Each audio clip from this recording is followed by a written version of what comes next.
انسان جب دنیا سے چلا جاتا ہے تو اس کے ساتھ رشتے ختم نہیں ہوتے۔ ہم جب دعا کرتے ہیں تو اپنے والدین کا نام نہیں لیتے، بلکہ قرآن پاک نے دعا اس طرح سکھائی ہے کہ ربنا اغفر لی والی والدی۔ اب ان کا انتقال ہو گیا تو اب بھی یہی کہیں گے کہ یا اللہ میرے ماں باپ کو بخش دے، میری مغفرت کر دے، میرے ماں باپ کو بخش دے، اور یوم قیامت، یوم حساب تمام مومنین کی بخشش فرما دے۔ ہمارے رشتے چونکہ قائم رہتے ہیں تو کچھ حقوق بھی ہمارے ذمے ان کے قائم رہتے ہیں۔ اعلیٰ حضرت فاضل بریلوی رحمۃ اللہ علیہ نے والدین کے انتقال کے بعد ان کے 12 حق لکھیں۔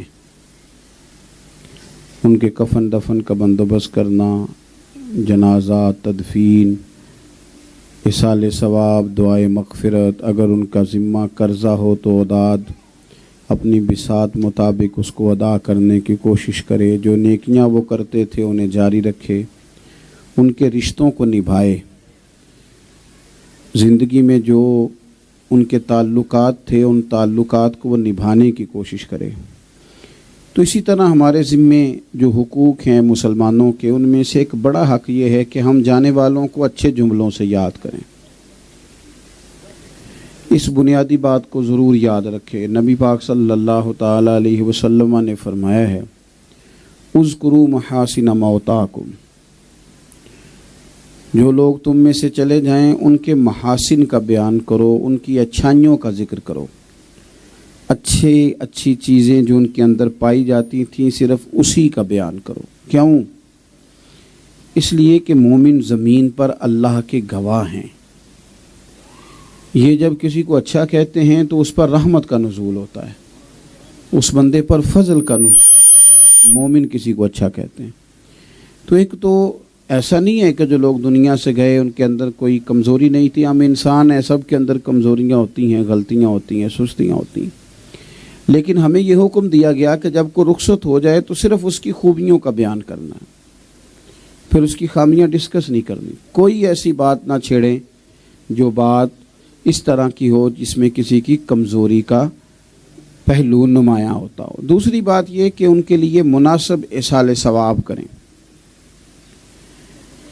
صدقات جاریہ کی صورت میں ہو، تلاوت قرآن پاک کی صورت میں ہو، کسی بھی صورت میں ہو تو ان کے لیے ایصال ثواب کا بندوبست کیا جائے۔ ترمذی شریف میں حدیث ہے، نبی پاک صلی اللہ تعالی علیہ وسلم کی خدمت میں حضرت سعد حاضر ہوئے اور عرض گزار ہوئے کہ یا رسول اللہ صلی اللہ تعالی علیہ وسلم، میری والدہ کا انتقال ہو گیا ہے، اب میں ان کے لیے کچھ کرنا چاہتا ہوں۔ تو حضور سید عالم علیہ السلام نے فرمایا کہ مدینے میں میٹھے پانی کا کنواں کھدوا دے، اللہ تبارک و تعالیٰ تیری والدہ کے لیے صدقہ جاریہ کر دے گا۔ انہوں نے کنواں کھدوایا، بیر ام سعد کے نام سے وہ کنواں مشہور بھی ہوا۔ تو اگر ہم اپنے جانے والوں کی طرف سے کوئی پانی کا آج کل بہت ساری جگہوں پہ ضرورت ہے، گہرے بور کرائے جائیں، یہ جو مسائل ہیں ہیپاٹائٹس وغیرہ کے، یہ پانی صاف نہ ہونے کی وجہ سے پیدا ہوتے ہیں۔ تو اگر کچھ ایسے رفائی کام کیے جائیں، فلاحی کام کیے جائیں اپنے جانے والوں کے لیے، تو یہ اس حدیث کی روشنی میں ہماری توجہ دلائی گئی ہے کہ کچھ خیر، رستہ کشادہ کرنا بھی ایک خیر ہے۔ رستہ کھلا کر دینا، لوگ آسانی سے آ جائیں، آسانی سے، یعنی ہمارے ہاں لوگوں نے نا بہت سارے علاقوں میں نے دیکھا ہے کہ مخصوص چیزوں کو ایصال ثواب سمجھ لیا ہے۔ کچھ کہتے ہیں پھل نہ رکھا تو شاید ختم شریف نہیں ہوگا۔ کچھ ایسے بھی علاقے ہیں جن میں لوگ کہتے ہیں کہ بھنے ہوئے چنے نہیں رکھیں گے تو پھر ختم کیسے ہوگا۔ او بھائی، ایصال ثواب کا مطلب ہے کوئی بھی ایسی چیز جس کا اللہ کی بارگاہ سے اجر مل سکے، وہ آپ اللہ کے حضور عرض کر دیں کہ مالک جانے والے کی روح کو اس کو عطا کر دے، اس کا ثواب۔ تو راستہ کشادہ کر دیا جائے۔ ہمارے ہاں بڑی جگہیں ایسی ہیں جہاں راستے بڑے تنگ ہو جاتے ہیں، لوگوں کو مشکلات ہوتی ہیں، اچھے الفاظ میں ذکر کریں، ان کے لیے کوئی صدقات جاریہ کی کوشش کریں، کوئی نافع قسم کا کام کریں ان کے لیے، جانے والوں کے لیے، اس میں ان کے لیے بڑا فائدہ ہے۔ تیسری گزارش یہ کہ دعائے مغفرت، ہمارے ہاں دعائیں ہوتی ہیں جانے والوں کے لیے. کام دو قسم کے ہوتے ہیں. بس میں بات ختم کرنے لگا ہوں جی، آپ غور کریں. کام دو قسم کے ہوتے ہیں. ایک بندہ مجبوراً کرتا ہے کام، وہ بھی ہو ہی جاتا ہے، ہو جاتا ہے. یعنی ابا نے کہا کہ چلو میرے ساتھ، تو بیٹے نے کہا ابا جی میرے آرام کا ٹائم تھا، میں ابھی آیا تھا. اب ابا جی نے کہہ دیا، وہ مجبور تو بڑا ہے، اٹھ کے چلا تو گیا، ہو گیا کام، لیکن اس کا مزہ لطف نہیں آیا.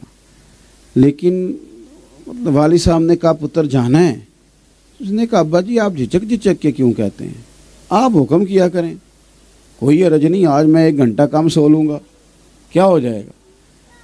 تو شوق سے گیا. تو کام، ہمارے ایک بزرگ تھے تو وہ کہا کرتے تھے او پتر لولے لنگڑے کام نہیں کرنے چاہیے، کام صحیح صحت مند کرنا چاہیے. جسے کریں اسے صحیح کر کے کریں. ایک کر لیں زندگی میں. کچھ تو ہمارا یہ مسئلہ ہے کہ ہم سارے کام کرنا چاہتے ہیں. کچھ لوگوں سے ملاقات ہوتی ہے تو وہ سیاستدان بھی ہوتے ہیں، وہ عالم فاضل بھی ہوتے ہیں، وہ رفائی بھی ہوتے ہیں، وہ قبیلے کے انہیں اتنی ساری خوبیاں تو بندہ لے کے چل ہی نہیں سکتا. بندے نے بندہ ہی رہنا ہے. ایک کر لیں، صحیح کر کے کریں. اسی طرح جب دعائے مغفرت کریں نا کسی کے لیے تو رسمن نہ کریں. دعا منگو جی، دعا منگو جی. کئی دفعہ پوچھنے کو دل کرتا ہے کیا مانگا ہے آپ نے، کیا مانگا ہے. آپ مختصر سی دعا کریں کسی کے لیے، مختصر سی، پر جو کریں وہ ذرا دل سے کریں.